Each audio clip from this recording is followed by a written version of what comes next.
Ponnani Anappadi ALP സ്കൂളിലെ വെള്ളക്കെട്ടിൽ school മാനേജ്മെന്റിനെയും ദേശീയപാത അധികൃതരെയും രൂക്ഷമായി വിമർശിച്ച പി നന്ദകുമാർ MLA. വെള്ളക്കെട്ടിനെ തുടർന്ന് അപകട സാഹചര്യമുണ്ടായാൽ നിയമ നടപടിയുമായി മുന്നോട്ട് പോകുമെന്നും MLA.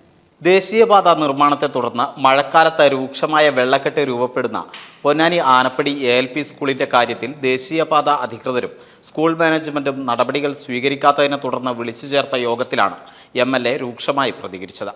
ഇവരുടെ സ്കൂളിന് താല്പര്യം മാത്രമാണ് അതിലൊരു കോംപ്രമൈസ് ഇല്ല. ബാക്കി എന്തായാലും വേണ്ടില്ല, ഇതിന് സംരക്ഷണം കൊടുക്കുന്ന രൂപത്തിലേക്ക് വേണം. ആ കുട്ടികൾക്ക് വല്ലതും പറ്റിക്കഴിഞ്ഞ ഉത്തരവാദിത്തം ആരാക്കുക നിയമപരമായിട്ടുള്ള അതിൻ്റെ ഒപ്പം ഞാൻ നിൽക്കുന്നു. ആ സംശയമില്ല എന്നെ സംബന്ധിച്ച്. കാരണം യാതൊരു കോംപ്രമൈസും അതിനെ സംബന്ധിച്ച് ചെയ്യാൻ പറ്റില്ല. ഈ ചെറിയ ഒരു 3 വയസ്സ് 2.5 വയസ്സുള്ള കുട്ടികളാണ് അവിടെ നോക്കുന്നത്. അവർക്ക് ഈ പനിയൊക്കെ പഠനം പിടിച്ച് വല്ല അസുഖമൊന്നും നഷ്ടപ്പെട്ട ആരോ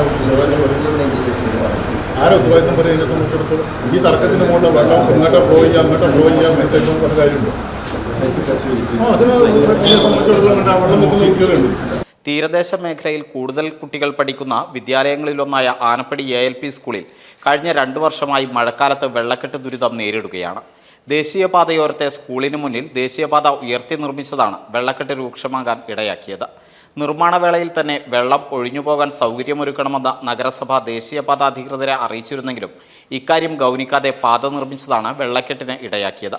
ദേശീയപാത നിർമ്മിച്ചതോടെ ഏറെ താഴ്ചയിലായ പൊന്നാനി ആനപ്പടി ALP സ്കൂൾ കോമ്പൗണ്ടിൽ മഴവെള്ളം ഇരച്ചെത്തി മുട്ടോളം വെള്ളത്തിൽ നിറയുന്ന സ്ഥിതിയാണ്.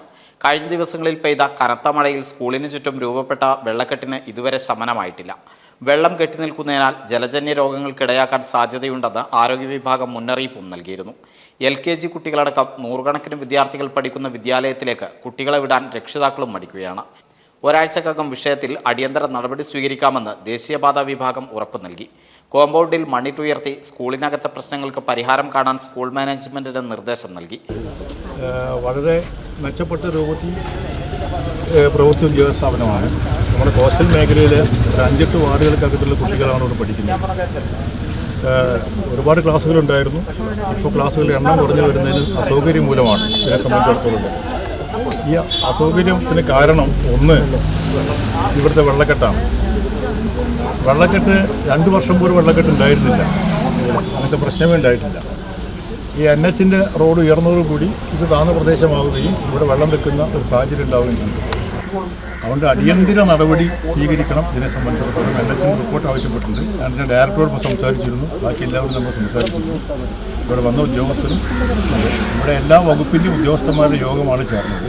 വെള്ളക്കെട്ടിനെ തുടർന്ന് രോഗസാധ്യത നിലനിൽക്കുന്നതിനാൽ പ്രശ്നപരിഹാരത്തിന് ശേഷം മാത്രമേ വിദ്യാലയം പ്രവർത്തിക്കാനാവൂ എന്ന് ആരോഗ്യവകുപ്പ് റിപ്പോർട്ട് നൽകി. വിഷയത്തിൽ നടപടി വൈകിയാൽ നിയമ നടപടിയുമായി മുന്നോട്ട് പോകാനാണ് തീരുമാനം. പി നന്ദകുമാർ MLAയുടെ അധ്യക്ഷതയിൽ നടന്ന യോഗത്തിൽ പൊന്നാനി നഗരസഭാ ചെയർമാൻ ശിവദാസ് ആറ്റുപുറം, ദേശീയപാത, റവന്യൂ, ആരോഗ്യ വിഭാഗം, സ്കൂൾ മാനേജ്മെന്റ്, PTA പ്രതിനിധികൾ എന്നിവർ പങ്കെടുത്തു. NCV news Ponnani.